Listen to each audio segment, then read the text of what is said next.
भोजपुरी के power star कहे जाने वाले पवन सिंह इन दिनों कंट्रोवर्सी का सामना कर रहे हैं। हाल में ही अपनी पत्नी ज्योति सिंह को लेकर के विवादों में आए थे और अब हरियाणवी स्टार अंजलि राघव का मामला एक बार फिर से विवादों में आता हुआ दिखाई दे रहा है। हालांकि मामला जैसे ही तूल पकड़ता हुआ नजर आ रहा था, पवन सिंह ने पब्लिकली माफी मांग ली थी, लेकिन दूसरी तरफ अंजलि राघव को तमाम मुश्किलों का सामना भी करना पड़ा।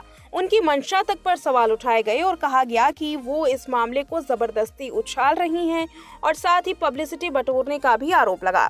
अब डांसिंग क्वीन सपना चौधरी से जब इस बारे में पूछा गया तो उन्होंने इस पर दोनों ही पक्षों का विरोध किया है।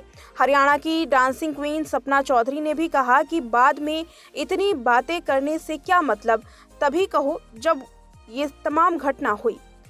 सपना ने इस बात का जवाब देते हुए अपनी राय रखी। जब सपना चौधरी से सवाल पूछा गया कि पवन सिंह और अंजलि राघव के मामले पर उन्हें क्या कहना है, तो अंजलि राघव को सलाह देते हुए सपना चौधरी ने ये कहा कि ये मामला उसी वक्त उछाला जाना चाहिए था जब उनके साथ छेड़छाड़ हुई। बाद में इस मामले को उछालने का कोई मतलब नहीं बनता है।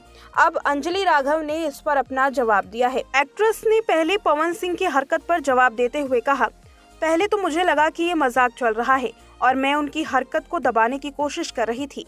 मैं इरिटेट हो गई थी कि ये आदमी मुझे पब्लिक में बात नहीं करने दे रहा। मैं आर्टिस्ट की इज्जत बचा रही थी और सामने वाला मेरी इज्जत उछाल रहा है। मुझे समझ नहीं आया था कि वो छेड़ने की कोशिश कर रहा था। आगे अंजलि ने सपना चौधरी की सलाह का जवाब देते हुए कहा कि शायद उन्होंने मेरी वीडियो ध्यान से नहीं देखी है जो मैंने इंस्टा पर डाली है। उनके साथ स्टेज पर इतनी बार बदतमीजी हुई है, उन्होंने तुरंत क्यों नहीं बोला? मेरे साथ पहली बार था, उनके साथ तो एक बार नहीं कई बार हुआ है। इससे भी बड़ी बड़ी चीजें हुई हैं, तो वो तब क्यों नहीं बोली? उन्होंने उस वक्त क्यों एक्शन नहीं लिया? थप्पड़ क्यों नहीं मारा? मेरे लिए तो फिर भी ये अनएक्सपेक्टेड था। मेरा तो फोकस भी सारा पब्लिक पर था। मुझे बिल्कुल भी उम्मीद नहीं थी कि ये जानबूझकर किया जा रहा है। मुझे लगा कि कोई टैग कर रहा है जिसे पवन सिंह ने नोटिस किया। ये चीज़ मैंने तुरंत क्लियर कर ली। सपना के साथ तो जितना मैं जानती हूँ स्टेज पर ही उन पर गोली चलाई गई। उनके भाई, उनकी माँ पर भी चली थी।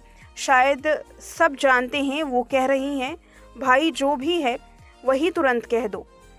अंजलि ने आगे कहा कि मैं यूपी के पब्लिक को जानती हूँ। वहाँ उस इवेंट में पवन सिंह के बुलाए हुए सारे लोग हैं और वो कट्टर फैंस हैं। पुलिस भी वहीं की है। इतने सारे लोग उनको जानते हैं, भगवान मानते हैं, ऐसे फैंस हैं। और मैं अपने साथ 3-4 लड़के लेकर आई हूँ। हालांकि वहाँ स्टेज पर मैं अकेली खड़ी हूँ। हो सकता है कि मुझे वहाँ कोई कुछ ना कहे, लेकिन वो 4 लोग मेरे लिए वहाँ लड़ते, क्या उनको लोग ठीक ठाक छोड़ देते? अंजलि ने आगे ये भी कहा कि मैं यहाँ आकर उनके परिवार को क्या मुंह दिखाती? किसी को कुछ हो जाता तो उनकी माँ से क्या कहती? समझदारी इसी में थी कि मैं कुछ ना बोलूं। तो जो समझदार लोग होंगे वो इस बात को समझ सकते हैं। इस तरह से अंजलि राघव ने सपना चौधरी की सलाह पर उनको जवाब दिया है।